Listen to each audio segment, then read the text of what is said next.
Le Seigneur soit avec vous. Évangile de Jésus-Christ selon saint Marc. En ce temps-là, Jean, l'un des 12, disait à Jésus : « Maître, nous avons vu quelqu'un expulser les démons en ton nom.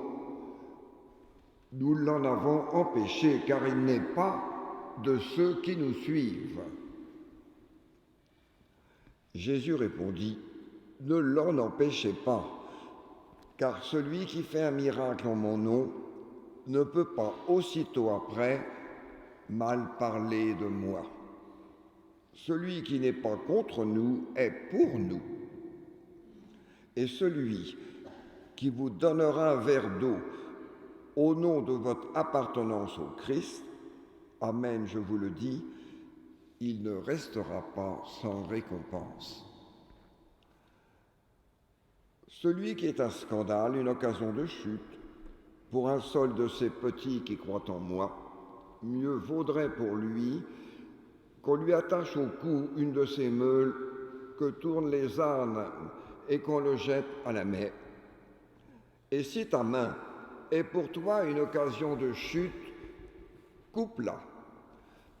Mieux vaut pour toi entrer manchot dans la vie éternelle que de t'en aller dans la géhenne avec tes deux mains là où le feu ne s'éteint pas.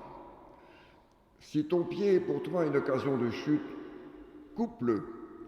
Mieux vaut pour toi entrer ce pied dans la vie éternelle que de t'en aller dans la géhenne avec tes deux pieds. Si ton œil est pour toi une occasion de chute, arrache-le. Mieux vaut pour toi entrer borgne dans le royaume de Dieu que de t'en aller dans la géhenne avec tes deux yeux, là où le ver ne meurt pas et où le feu ne s'éteint pas. Acclamons la parole de Dieu.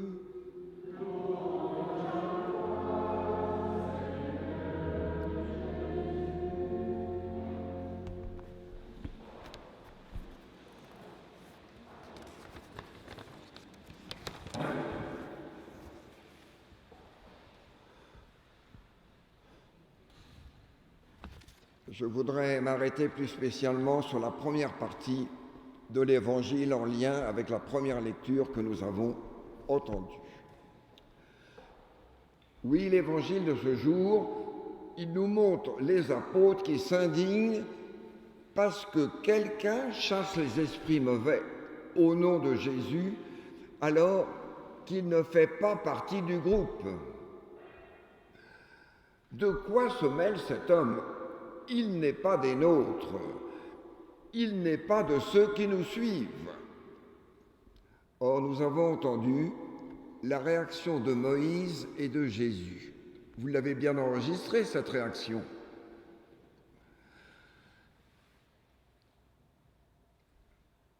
La réponse de Jésus : ne les empêchez pas.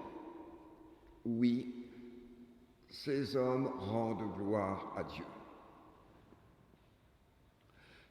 La réponse de Jésus, elle fait éclater l'étroitesse de ses disciples, qui est d'ailleurs souvent le réflexe de tout groupe humain et donc le réflexe de nos communautés chrétiennes, parfois.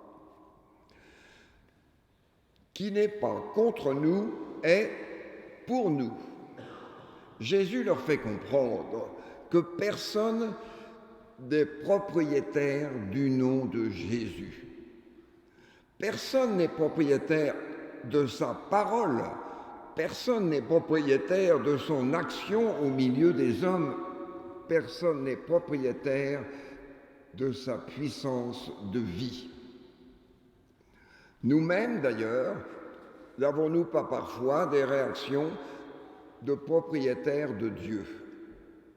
Nous accaparons Dieu et sa parole et nous comprenons mal que quelqu'un puisse agir en son nom sans se ranger sous notre bannière, risquant alors de nous comporter comme les propriétaires de l'Esprit Saint, les propriétaires du royaume de Dieu, prétendant nous réserver ce qui n'est finalement qu'un don gratuit de Dieu.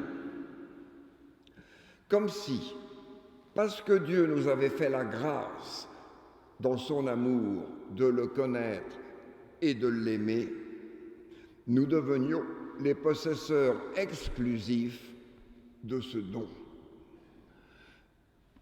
Avez-vous remarqué dans l'Évangile, quiconque dit Jésus, et donc quiconque, donc pas simplement ceux qui appartiennent à mon Église.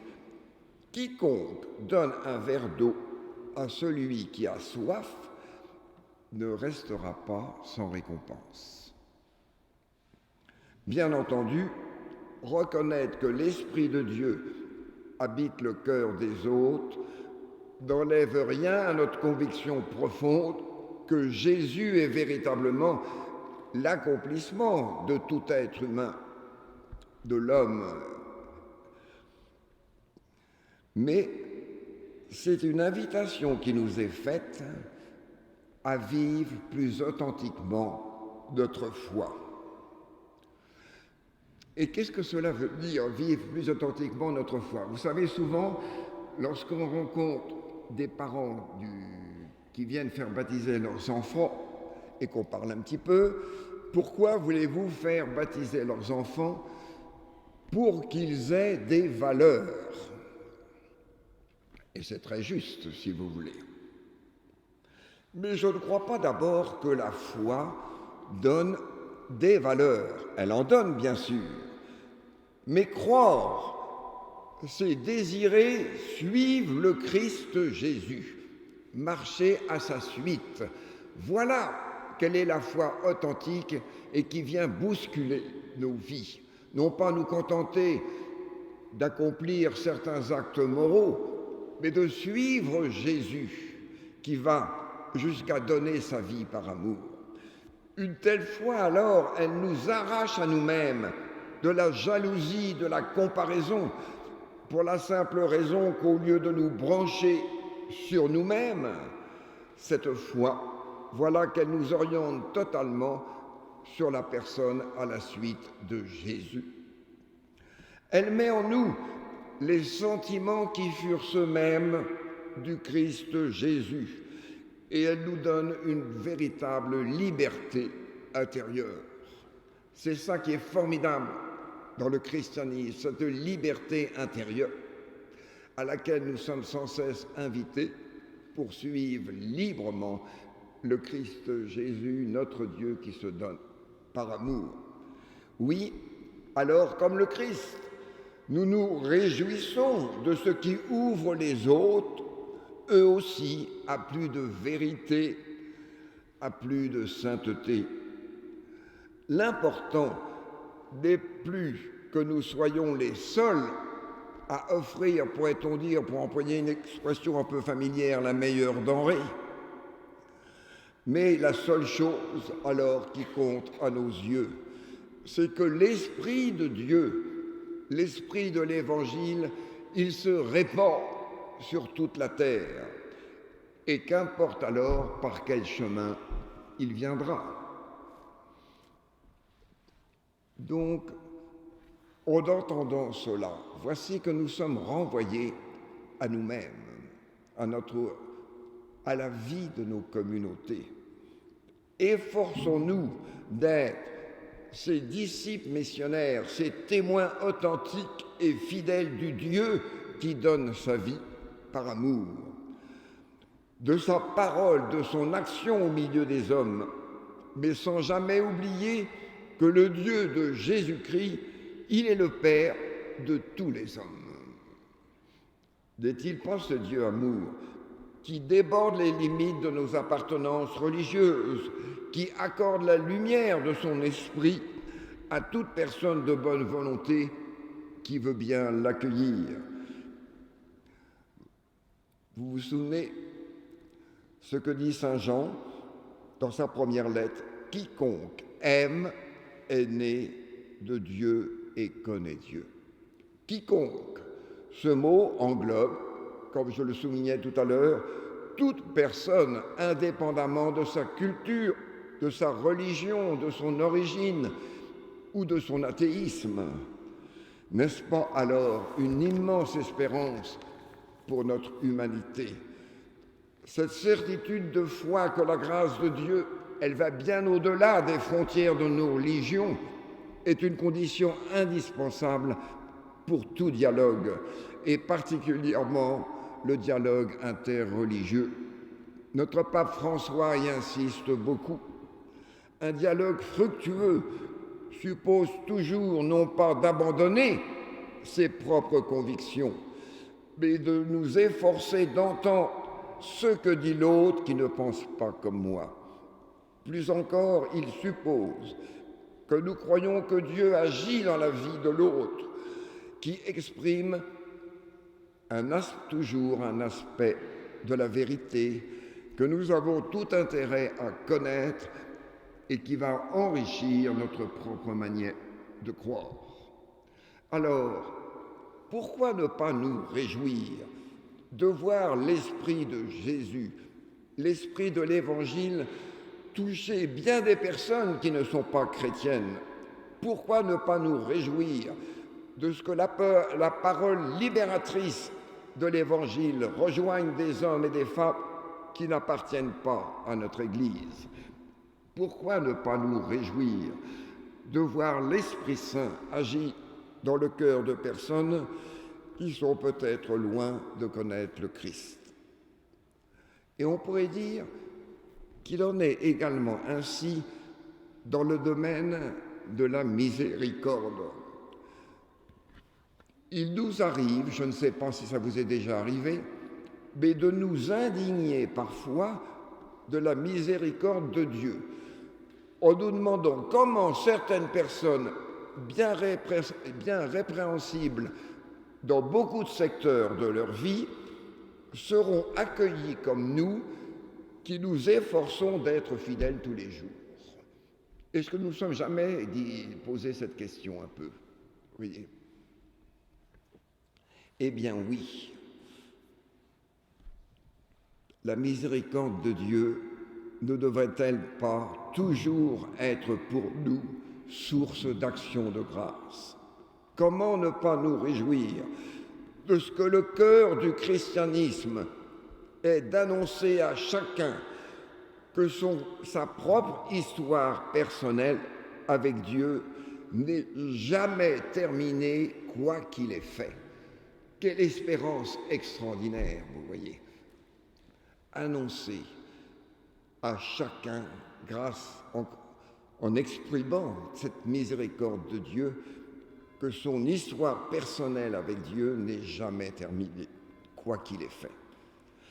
Alors, notre mission n'est pas avant tout de faire entrer dans l'Église, même si bien sûr nous souhaiterions que beaucoup aient cette chance de connaître notre Dieu amour. Mais n'est-elle pas d'abord de laisser le Seigneur prendre toute sa place en nous, au fond de notre cœur, pour que nous devenions ces témoins fidèles et authentiques de l'Évangile, de telle sorte que celui-ci rayonne et touche les cœurs. Le but de notre mission n'est-il pas que la tendresse, la beauté, la bonté de Dieu touchent les cœurs des hommes, de tous les hommes? Saint Jacques, d'ailleurs, dans la seconde lecture, souligne cette importance de vivre notre foi en action, l'importance de ne pas vivre la foi sans les œuvres, l'importance de la solidarité avec les plus démunis. Alors, regarder les blessés de la vie n'est pas une chose facile et pose beaucoup de questions. Et nous autres, à la Villette, nous sommes particulièrement touchés actuellement par ce déplacement des drogués de Stalingrad, si vous voulez, à la porte de la Villette, et où l'on voit que les responsabilités se renvoient des mairies à l'État, de l'État à la mairie, etc. Donc, je n'ai pas plus de solution qu'aucun d'entre nous. Mais nous ne pouvons pas dire, allez, au moins dans notre cœur, ce sont les plus démunis, les plus blessés de la vie. Allons-nous au moins prier pour eux. Et en cette journée des migrants aussi, notre archevêque inaugurait la maison Bakita pour la formation et l'accompagnement des personnes migrantes, tout à côté dans le 18e, pour honorer la qualité relationnelle, le lien, la culture de tout être humain qui sont aussi des besoins vitaux. Alors, entendons cet appel. Dieu veut sauver tous les hommes. À nous de vivre notre appartenance avec le Christ, notre connivence avec lui, en laissant transparaître par toute notre vie, notre manière de vivre la véritable image du Dieu de Jésus-Christ qui appelle tout homme à grandir en humanité, qui appelle tout homme à la vie.